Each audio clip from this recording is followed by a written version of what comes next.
Hey you guys, just a couple of things I want to get into before we get into this battle. The first one is that I was mentioned in a video posted by Puka from the Top Cut, and I just want to thank him. You know, I've seen a pretty big boost in subscribers, and also to all those new subscribers and viewers I've gotten. Just like to say hello. My name's Adam. I'm also Pokebro921, and then I'm also known as Adam's Classy on Hey Trainer, and I guess I occasionally post on a couple of the other Pokemon forums, but not nearly as much as Hey Trainer. So just want to thank him. I'm going to put all the links that he mentioned to different channels in the D-Box. Make sure and go check them out. Fizzy Stardust is great, Fried Chicken and Rice, Pokemon Dan, Top Cut who actually mentioned me, Zapdos TCG, and then Robbie Actor is the one I'm really going to recommend because he's just hilarious. And he's a Hey Trainer kid, so, you know, gotta plug our own. But anyways, let's get into this battle. Alright, so this one's been sitting on my desktop for a little bit of time now. I'm actually playing Darkrai, and I'm going to go mulligan right off the bat. Not too big of a deal, and he's going to bench something. He's going to actually get two things on the bench. You know, pretty standard stuff going on right now, but we're going to see that my opening hand is not bad. I get the Eviolite for Darkrai, which is pretty nice, and just about every matchup it matters, I feel like. Eviolite's become just a huge card for this deck. So has Dark Claw, so it's really kind of hard to have both and really make everything work. I think that's the biggest difficulty, is hitting other Eviolated EX Pokemon and making sure you can two-shot them while still Evioliting your own Darkrai's. But then again, you can get around it with Special Dark and Plus Power. But I'm just going to punt right off the bat. I don't like my hand. I'm going to bench, or not, I'm actually going to elect not to bench the Tornadus EX. I know that he's probably going to drop Sky Arrow sometime soon, and there's no real point in me just kind of having to deal with retreat cost yet if he's going to drop Sky Arrow. So he's going to Dual Ball. He's also playing CMT. I don't think I actually mentioned that, which, you know, is a pretty interesting matchup. It's actually a faster deck than Darkrai, so I'm more of the setup deck, as weird as that is. You know, 3 energy attachments is still quite a bit, even with Dark Patch. And he's just going to get out a Smeargle, and I want to say he drops the bridge on this turn. He's going to Forest Breath there, and there's the bridge. So I'm expecting, you know, the worst, the Power Blast, and he's actually going to play the Switch, so that's even worse, that he can go into Smeargle. But thankfully for me, I've got a handful of nothing, so he's not going to be able to Portrait and, you know, get off that DCE, you know, off of, you know, a Juniper or an Oak from my hand or whatever. So he's actually just going to pass, which, you know, he's already got the energy attachment, so he's kind of in a mode where he's hoping that I'm going to top deck a supporter, play it, and then have another supporter in my hand I can't get rid of. Luckily for me, though, that's not the case. I guess luckily for me, or at least it's better than giving him the supporter. But he's going to Portrait me again, and, you know, I'm sure he's not very surprised that I don't have the supporter. I didn't do anything with it, so, you know, that'd be a really foolish play. But he has a supporter of his own. He's going to play the Pont. And I'm really expecting the Power Blast here. However, he doesn't have Celebi active, so that's really beneficial for me. There's actually a pretty good chance he won't be able to do it. So he's actually just going to retreat into Tornadus, and he's just going to try and wall me for a little bit. And so now I'm confident that I can bench my Tornadus EX. I also feel the need to bench it now because I'm attacking. And just, you know, if I didn't have the catcher, I guess, or, you know, whatever, or he has a crazy turn, I might have to deal with Retaliates, which I really don't want to do, or something like that. So I'm just going to Night Spear and get 30 on that Celebi. And this is really the key part of this matchup, in my opinion, is being able to Night Spear and two-shot those Celebis. You'll see I've already put tremendous amounts of pressure on his board. At this rate, I am, you know, 1 Night Spear away from taking 2 prizes. That's huge, or 3 prizes. That's huge. You know, that's half the game. You know, just in 2 attacks.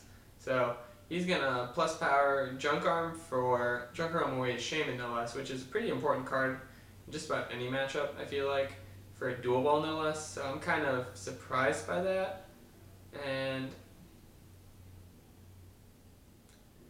we'll see what he gets out.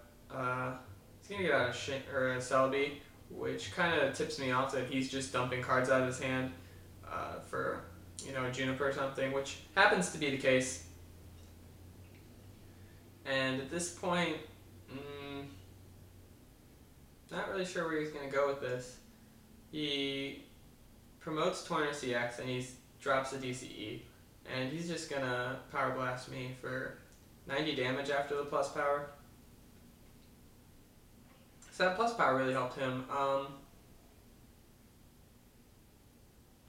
hit the energy switch off the top deck, and at this point, you know, I've only hit the one supporter, I think. And I'm kind of in a rough spot. However, I do know for a fact that, you know, taking 3 prizes this way is a really good way to get a supporter out.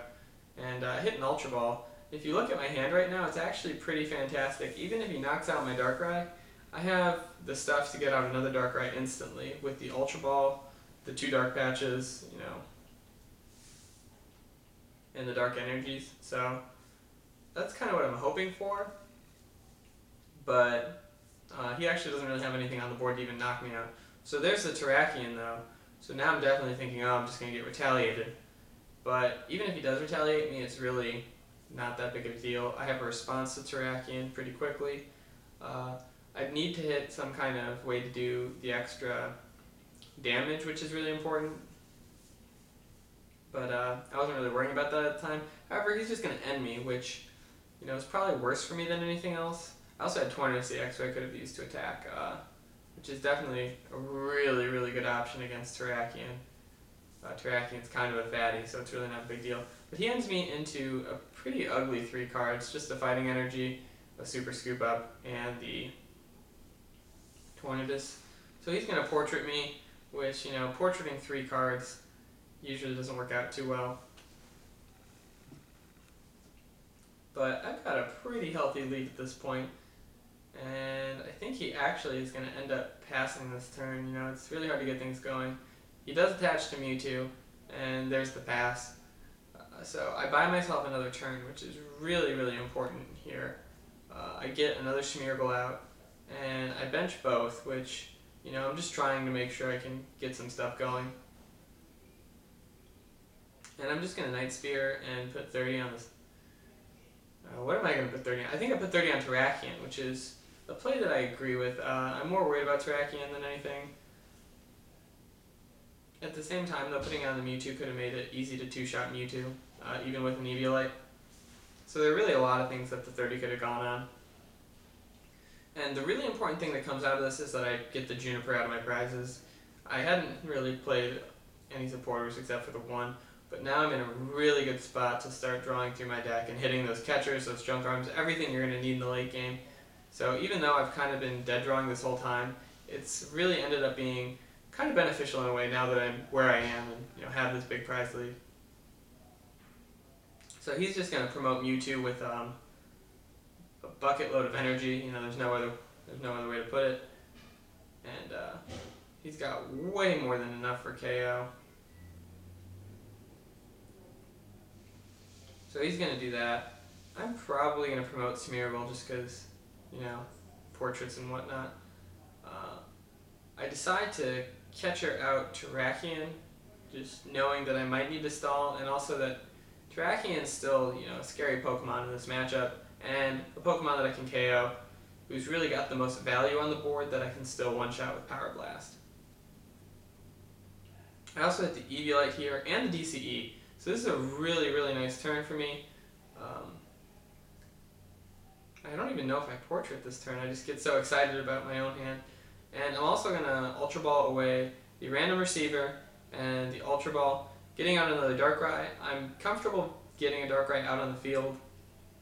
I'm already going to have an energy on it, but the main reason I'm really comfortable with it is just that, you know, I'm taking out this Terrakion, which is the biggest threat. Usually they only run 1 to 2 Terrakions in CMTs, and, you know, him being able to hit that other Terrakion, fighting energy and everything, being this far behind already, probably not going to matter. So I actually do portrait him, which is going to be pretty nice. And I hit another Dark Patch, so this Darkrai is pretty much ready to go already. So this is a really great turn for me. I think I actually put 4 energy on the field, so take that, Electric. You're not the only one who can do that, I guess. But, you know, counting the DC is too. But, you know, whatever. Still a really nice turn. and I'm going to Power Blast and take my second to last prize. And I also draw a Super Scoop Up, which could be nice to make sure I can maybe get a portrait, 50% chance if I hit the heads on that. But right now my expectation is that he's just going to try and hit the DCE and the Force Breath to try and KO my my Tornadus-DEX with his Mewtwo. He needs, right now, I believe it's 10 energy to do that between the two of us. I have 3, so he needs 7. Yeah, because he's at he has 170 health, plus 20 resistance due to Eviolite. And he's just going to Juniper away his hand, so he's really digging deep for this card that he needs double colors energy. He could also use a plus power, I believe. I think he has 6 energy on him right now. I see 2 grass, a DCE, and a grass, so that's actually only 5. So there's a 6th energy. And now he's promoting, so I'm expecting him to probably have another energy, or maybe the plus power. He does have the plus power, so he's going to be able to knock me out with a crazy X-Ball for 200 damage, which just kind of proves how good Mewtwo is, especially when I'm not actually playing Mewtwo. This match is kind of a wake-up call for me that Mewtwo would be a good idea, because a DCE would take out just about anything in his deck. I'm going to Super Scoop Up one of my bench Smeargles. I don't really know why I do that. And then I go to Super Scoop Up the other one, and I fail, which is probably a good thing. I don't know why I really wanted to do that. Just wasting my portraits there, but hindsight's 20/20. For whatever reason, it seemed like a good idea at the time. But I have the catcher in hand, so I'm just going to be able to promote this Darkrai, catcher up the bench Celebi, and I'm going to be able to Night Spear, and that will be the match. So I hope you guys enjoyed that one. It was kind of a quick one, but quick battles are sometimes a good thing. Darkrai did some work, so did Tornadus-DEX, I guess, but fun battle. Darkrai Tornadus is one of the most popular decks, so I figure I should post at least a couple with it, even though personally I cannot get Darkrai to work consistently. So hopefully this will be a fun little video. You'll see maybe before Nats, but I just wanted to put one other thing out there that I'm going to start doing. I know I've said that I am accepting battles right now just to put on my channel and stuff, but I found that trying to set up times with specific individuals really isn't working for me. So I think what I'm going to start doing is just setting up password protected battles for PlayTCG.me. My username on there is AdamIsClassy. Again, it's also my hate trainer name if you didn't know that, but so that'll be my username, and the password will be the YouTube channel Pokebro921. So I will post more information about those in the future, kind of times and stuff that I'll be doing them. I'll also probably post videos, just kind of, I've seen like Fizzy Stardust and stuff do that for like when he streams and stuff, just kind of like little like challenge me now, and I might even put the link in there or whatever. So hopefully you guys are going to enjoy those, but I will catch you guys later.